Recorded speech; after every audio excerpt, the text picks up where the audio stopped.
कधीच नाही चुकणार तुमचे फेवरेट टीव्ही शोज झी5 सोबत, तेही एकदम फ्री। मित्र मला कळतंय, हा फक्त योगायोग नव्हता।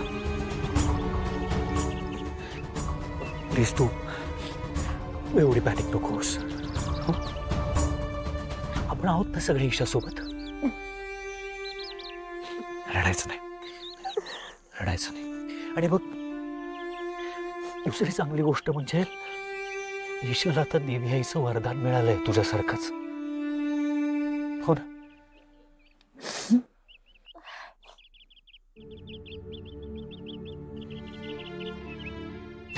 तुम्हाला कळतंय की ते वरदान आहे,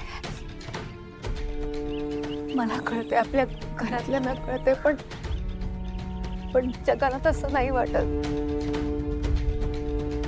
त्यांना हा शाप वाटतो आणि मी नुसतं बोलत नाहीये, मी हे अनुभवलंय ना म्हणून सांगते।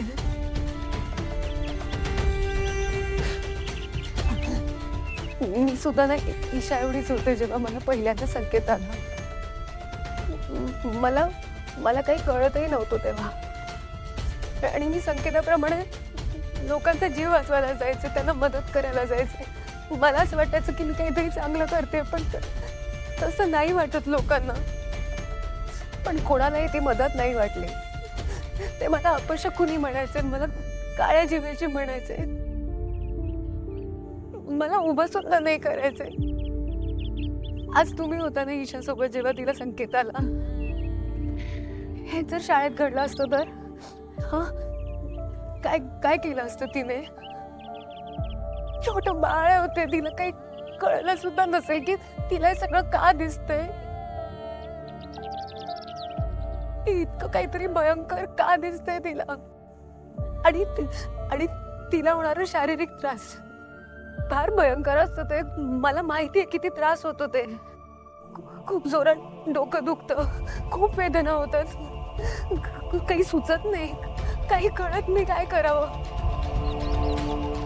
आणि मी हे फक्त इच्छासाठी नाही बोलत आहे, याचा त्रास मला सुद्धा होणार, जसा हे मला झाला होता माझ्यामुळे।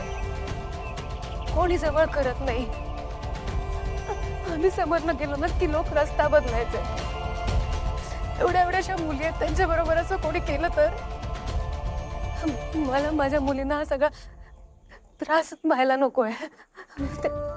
त्यांनी आनंदात राहावं, आपल्या ईशाला एक सामान्य आयुष्य मिळावं असं मला वाटतं।